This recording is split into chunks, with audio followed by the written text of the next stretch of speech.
channel. So we are back for another little mini recap of this week's Bachelorette. As you guys know, last week it wasn't on because of the NBA Finals.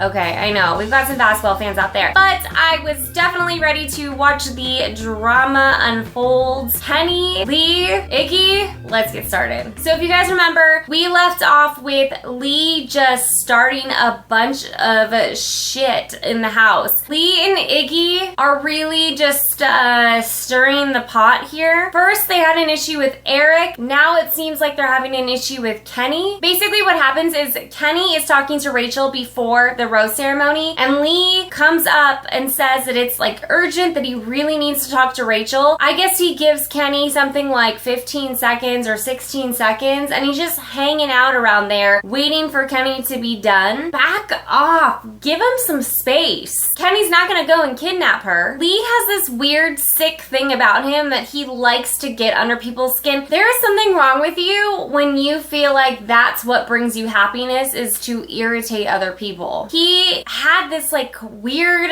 creepy smirk and smile on his face the entire episode because, like I said, he enjoyed pissing people off. So as Rachel's having her one-on-one talks with the other guys, she can hear Kenny and Lee going at it, screaming at each other, because Kenny feels like Lee used him, like tried to be his friend, but not really, like he had different motives. And Kenny felt like it was just rude that Lee had already talked to Rachel once that night. Why did he have to go and interrupt his conversation to talk to her again? So as this drama is unfolding, Peter tells Rachel that he is just avoiding everyone in the house and that he's keeping to himself, and he feels like Rachel should just move forward because it doesn't have anything to do with her. I mean, let's be honest. I feel like Lee is probably really insecure and jealous of the guys that are starting to develop that connection with Rachel. And so instead of Lee trying harder with Rachel, he's just throwing other guys under the bus. Classic dumb move. I feel bad for Rachel because she breaks down in an interview and says that she feels a lot of pressure and she feels like she's gonna be judged regardless of whatever her decision is, and that it's so much harder on her than she actually thought. And I just kind of feel like Rachel's season has had a lot of drama so far. I feel like it's not really been smooth sailing. She had DeMario just straight out lie to her about another chick. She had Waboom on the show that probably didn't even care about even meeting anyone. He just wanted to get some fame. She has a handful of guys that just want to start drama with other guys in the house, which probably doesn't make her feel very wanted. She probably feels extremely used, if anything. So because she's feeling a lot of pressure and she has all of these emotions that are hitting her, she decides to cut the cocktail hour and just go straight to rose ceremony. And during the rose ceremony, I feel like I could pick out the guys that actually are there for Rachel,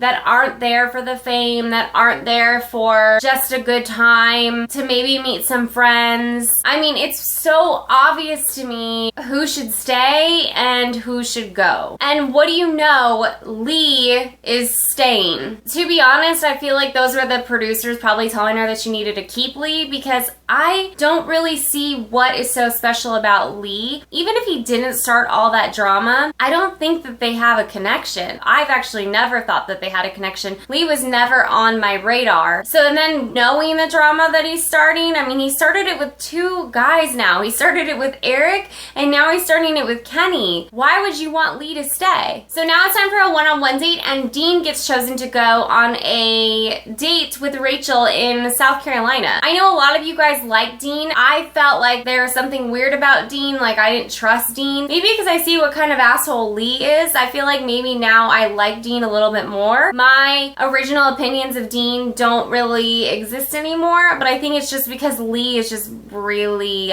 making a name for himself. Him and Waboom.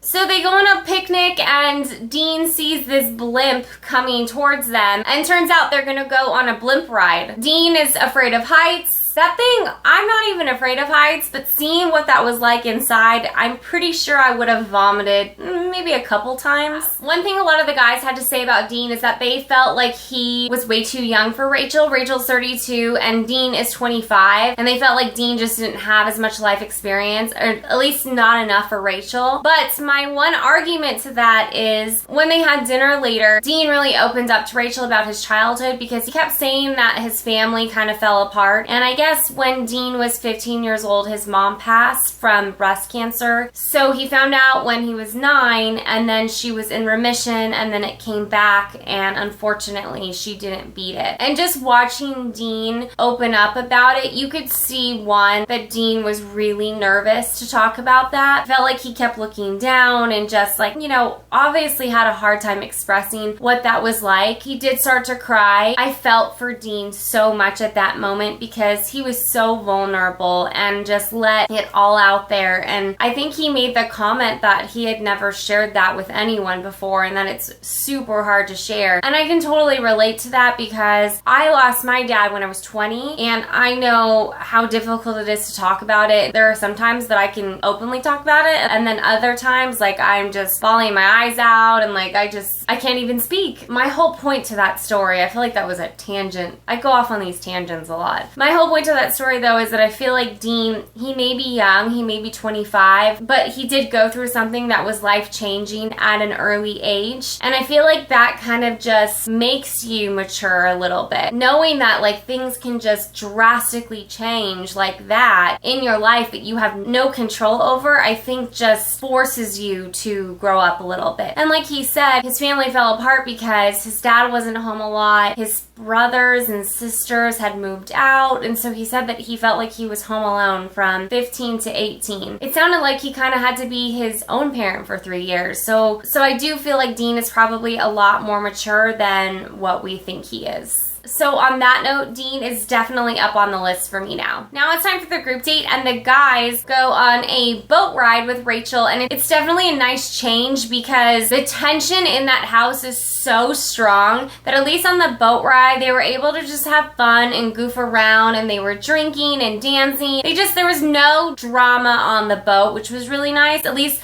Rachel didn't see any drama because come on, you guys. Like, you're there for her. You're not there to make friends or just start shit with everyone in the house. After they all get off the boat, they are entered into a spelling bee, which, if that was me, let me just be honest with you, I would probably be the first person out and into detention. Honestly, I think it's all the spell check on the phone because it's really awful. I did go to college, but this phone is killing me. Rachel would not be impressed by my spelling skills. A lot of the guys did pretty well, but it was definitely like the harder words, like boudoir. You know what? To be honest with you, I still don't know how to spell that word. So Josiah actually wins the spelling bee, and he gets this huge gold cup that he later on drinks out of. And of course, now people have an issue with Josiah. Now it's Iggy's turn to go to Rachel and tell Rachel that he doesn't feel like Josiah is a good guy. It's not what Rachel's looking for, that he's very protective over Rachel. Oh my god. Iggy and Lee, I just feel like they should date each other. I've never seen two guys talk more shit than them. So when Lee talks to Rachel, he tells Rachel that Kenny was being very aggressive with him. And then, of course, Rachel has to then go talk to Kenny to see Kenny's point of view.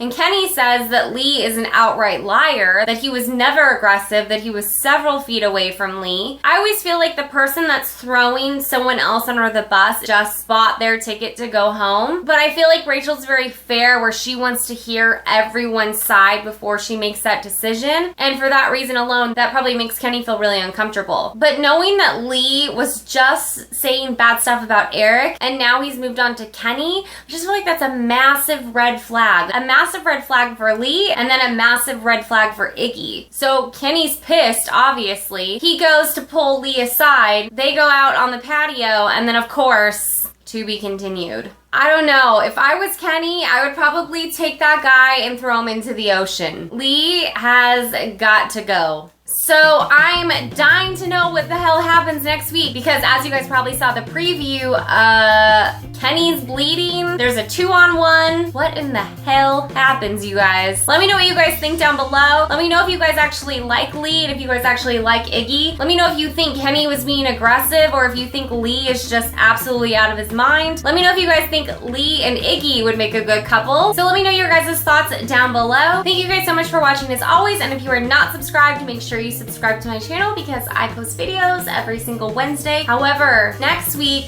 I think it's a 2-night episode, so I will most likely be posting on Thursday because I'm not that quick editing. Regardless, I will see you guys all next week. Bye.